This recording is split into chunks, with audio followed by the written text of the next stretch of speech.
Comment ne pas abîmer la relation avec son ado? Alors j'ai eu l'idée de faire cette vidéo parce que parfois quand je parle avec des parents, j'entends des petites choses, je me dis tiens là on pourrait faire différemment. Là il a peut-être fait une erreur et qui a déclenché une réaction de son ado.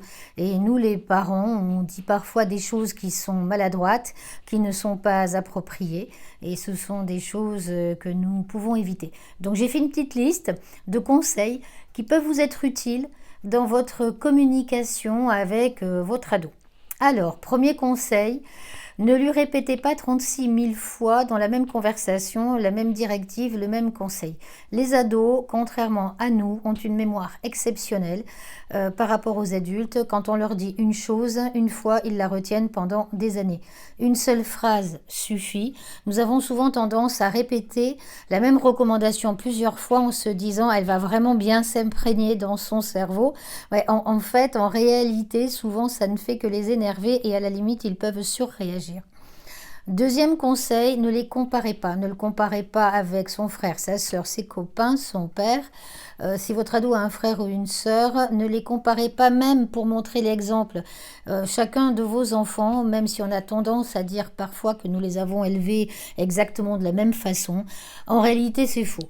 Vos enfants ne sont pas nés au même moment de votre vie, vous n'aviez pas le même âge, parfois vous n'habitez plus au même endroit, vous n'avez peut-être parfois plus la même profession, vous n'en êtes même pas parfois au même point dans votre vie, et que l'on veuille ou non, on est forcément différent avec chaque enfant. Alors ça ne veut pas dire qu'on n'est pas équitable, mais on est différent avec chacun, et en plus eux-mêmes sont très différents, ils ont leur personnalité propre, leur caractère propre. Donc si en partant d'une bonne intention, si vous voulez montrer un exemple positif de l'un à l'autre, en clair, vous comparez et vous allez créer des tensions, et au contraire une réaction qui peut être un conflit. Ne les jugez pas non plus.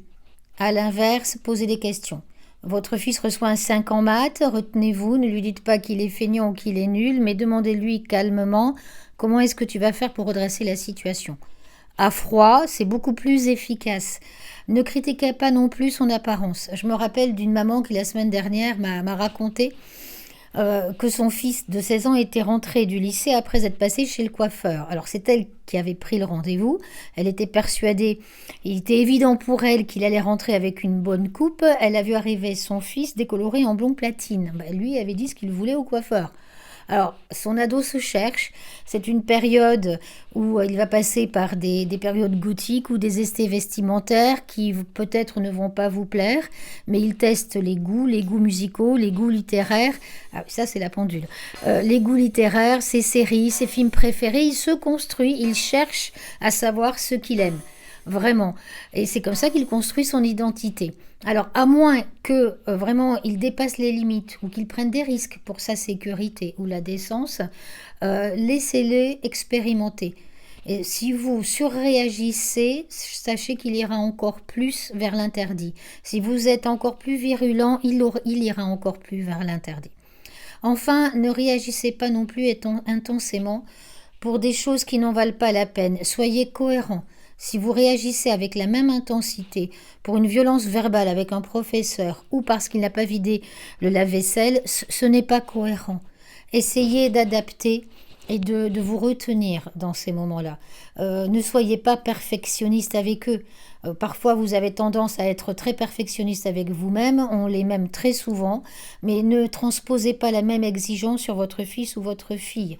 On ne demande pas à votre ado d'être parfait, ça n'existe pas. On lui demande de s'épanouir en devenant autonome et d'être armé pour entrer dans la vie.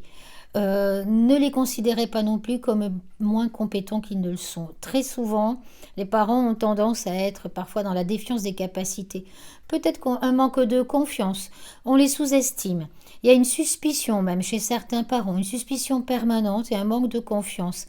Mais qu'est-ce que ça va donner? Plus tard, ça risque de donner un adulte qui lui-même aura peu confiance et qui sera sur le qui-vive. Non, valorisez-le. Justement, ayez confiance, testez, regardez, mais laissez-le tester et vérifiez que vous pouvez avoir confiance en lui. Un parent finalement équilibré, c'est pas si évident que ça à trouver le juste dosage, mais c'est un parent qui guide. C'est une vigie, c'est un parent qui encadre, qui guide, qui est une vigie, et vous allez avoir peut-être de très belles surprises avec votre ado. Je vous dis à très bientôt pour une nouvelle vidéo. Ciao ciao!